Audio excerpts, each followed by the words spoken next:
தமிழ்ஸ்டார்.com viewers எல்லாருக்கும் வணக்கம். இப்போ சினிபாஸ்ல தெரிஞ்சுக்க போற சினிமா இன்ஃபர்மேஷன் என்ன அப்படின்னு பாத்தீங்கன்னா, பொதுவா ஒரு ஹீரோயின் வந்து படத்துல கமிட் ஆகுறாங்க, நடிக்கிறாங்க அப்படின்னா அந்த படத்தோட வெற்றியை பொறுத்து தான் அடுத்தடுத்த வாய்ப்புகள் அவங்களுக்கு கிடைக்கும். ஸோ அதை வந்து அதிகமாகவே எதிர்பார்ப்பாங்க. அது முதல் படம் அப்படின்னா ரொம்ப அதிக அளவில் பெரிய எதிர்பார்ப்பு இருக்கும். ஸோ அந்த வகையில தான் கேரளால இருந்து புதுவாரவா வந்த அருந்ததி நாயர் பொங்கி எழு மனோகரா அப்படின்ற திரைப்படம் மூலமா இம்ரானுக்கு ஜோடியா நடிச்சிருந்தாங்க.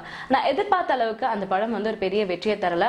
ஸோ அதனால கொஞ்ச நாள் சென்னையில தங்கிட்டு எகைன் கேரளாவுக்கே போயிட்டாங்க. பெரிய நடிகர்களோட படம் வரப்ப அதுல கமிட் ஆகலாம், அப்பதான் ஒரு நல்ல வாய்ப்பு கிடைக்கும் அப்படின்னு யோசனையில இருந்தாங்களாம். ஸோ இந்த டைம்ல பாத்தீங்கன்னா சைத்தான் திரைப்படத்துல விஜய் ஆண்டனி வந்து அவர் கூட நடிக்கணும் அப்படின்னு சொல்லிட்டு அருந்ததி நாயரை கால் பண்ணி அவரே நேரடியா கேட்டிருக்காராம். ஸோ ரொம்பவே சந்தோஷமா இருந்த அருந்ததி நாயர் ஓகே அப்படின்னு சொல்லிட்டாங்க. ஆனா ஒரு கண்டிஷன் மட்டும் போட்டிருக்காங்க, 6 மாசத்துக்கு வந்து இந்த படத்துல கமிட் ஆன பிறகு வேற எந்த படத்துலயும் கமிட் ஆகக்கூடாதுன்னு அக்ரிமெண்ட்ல சைன் பண்ணும் அப்படின்னு சொல்லிட்டு. ஸோ சைத்தான் படத்துல விஜய் ஆண்டனி கூட ஒரு ரோல் கிடைக்குது அப்படின்றப்ப வேணாம் எதுக்கு மிஸ் பண்ணும் அப்படின்ட்டு இவங்க சைனும் போட்டு கொடுத்துட்டாங்க. பட் அந்த படத்துல கால் ஷீட்ஸ் வந்து பாத்தீங்கன்னா கிட்டத்தட்ட 15 to 20 days தானா.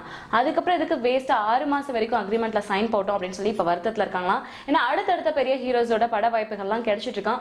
இருந்தாலும் அக்ரிமெண்ட்ல சைன் போட்ட ஒரு காரணத்தால அந்த படத்தெல்லாம் கமிட் ஆக முடியல அப்படின்ற வருத்தத்துல அருந்ததி நாயர் இருக்காங்கன்ற தகவல் வெளிவந்திருக்கு.